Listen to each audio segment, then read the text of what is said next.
Welcome to the College Investor Audio Show, where we talk about the biggest issues impacting millennial money, from student loan debt to side hustles to building wealth. We will show you how to get out of debt so that you can build real wealth for the future. So, what happens to your financial aid if you drop out or drop classes? Let's take a look at that today. Welcome to the College Investor Audio Show. We're so glad you're here. All right, so if you drop a class or drop out of college, you might have to repay all or part of the financial aid you received. How much financial aid? Depends on the details, of course, such as the type of financial aid and other things like when you dropped the class, or dropped out of school. Even though the federal Pell Grant is a grant, a form of gift aid that normally is not repaid, you might have to repay all or part of it in certain circumstances. Ouch. Well, let's talk first about dropping a class. Dropping a class might affect your enrollment status. Changes in your enrollment status may affect your financial aid eligibility, depending on when you dropped the class. If you are no longer enrolled full-time, the federal Pell Grant amount may be reduced in proportion to your enrollment status. The proration options include full-time, three-quarters, half-time, and less than half-time. 12 credits a semester is considered full-time for federal student aid purposes. This is even though you have to take 15 credits a semester in order to graduate within 4 years for an undergraduate bachelor's degree. Eligibility for student loans is not prorated so long as you are enrolled on at least a half-time basis. If you are enrolled at least half-time, you can borrow the full loan limits. If you drop below half-time enrollment, however, you lose eligibility for federal student loans entirely, and your existing loans may enter repayment. If you drop a class before the start of the semester, before financial aid is dispersed, the financial aid will be adjusted before disbursement, and you will not owe a refund of your financial aid. If you drop a class after financial aid has been dispersed, but before your college's add-drop deadline, known as the census date, your financial aid will be adjusted, and you may be required to repay all or part of the financial aid you received. If you drop a class after financial aid has been dispersed and after the add-drop deadline, your financial aid will not be adjusted. You may still owe tuition. At most colleges, you don't get a refund of tuition if you drop a class after the add-drop date. All right, now let's talk about dropping out of college. So if you drop out completely, there's kind of a complicated set of rules called Return of Title IV, also known as R2T4, which is not a Star Wars character, that specify how the withdrawal affects your eligibility for federal student aid. The following summary covers just the essentials. Just so you know, the U.S. Department of Education publishes a 128-page set of rules for college financial aid administrators about how to handle withdrawals and the return of R2T4 funds. Federal student aid is earned on a pro-rata basis up to until 60% of the way through the semester, at which point you are considered to have earned 100% of your financial aid. Any unearned aid must be repaid. If you withdraw after reaching the 60% point, your federal student aid will not have to be returned to the federal government. Hit that 60% mark. There is a preference order that specifies which types of financial aid must be returned first. Federal loans must be returned before grants. The goal is to leave the student who withdraws with as little debt as possible. That's nice. Note that the college's refund policy does not necessarily match the R2T4 rules.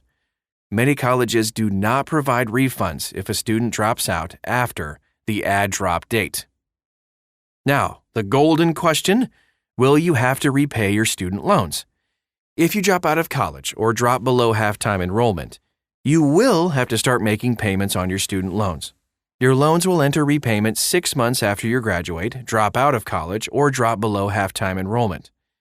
If you re-enroll in college on at least a half-time basis, your federal student loans will once again be in an in-school deferment, so you won't have to make payments on your federal student loans. If you re-enroll during the 6-month grace period, your grace period will be restored. You may struggle to make payments on your student loans since you will have debt but not that degree that can help you repay the debt. So it's harder to get a job if you drop out of college. There are a few options for dealing with financial difficulty, some short-term and some long-term. Some short-term options include the economic hardship deferment, unemployment deferment, and general forbearances. The deferments and forbearances suspend repayment for up to 3 years each. Interest may continue to accrue. Long-term options include income-driven repayment plans, which base the monthly payment on your income as opposed to the amount you owe. Income-driven repayment plans often yield a lower monthly payment than extended or graduated repayment. All right, but what if you have to repay financial aid? If you have to repay your federal Pell Grant, you will have 45 days to repay the overpayment or make satisfactory repayment arrangements. Failing to repay the federal Pell Grant may affect your ability to return to college or to qualify for more financial aid in the future.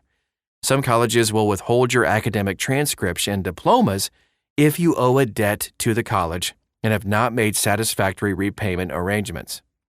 Now let's move on to satisfactory academic progress, or SAP. Dropping classes may affect your future eligibility for federal student aid.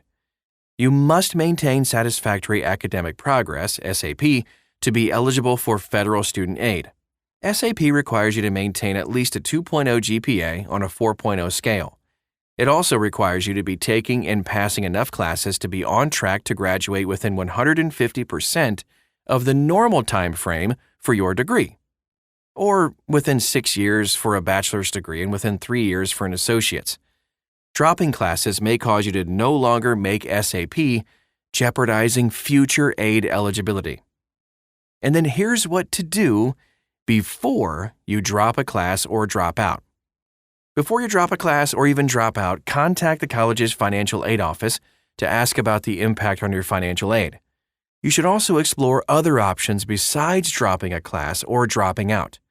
A lot of colleges have academic support services like free tutoring, writing centers, and academic counseling centers that can help you deal with academic challenges. The financial aid office may also offer emergency financial aid funds if you're thinking of dropping out because of money problems. The goal of emergency aid is to help keep you in school so that small financial problems don't escalate. All right, so let's tackle a few common questions we get and then we'll wrap up for today. What happens if you fail a class? Do you have to repay your grants? Oh, great question. So if you fail a class, you don't have to repay your grants. It's only if you drop a class or drop out of college that you have to repay your grants.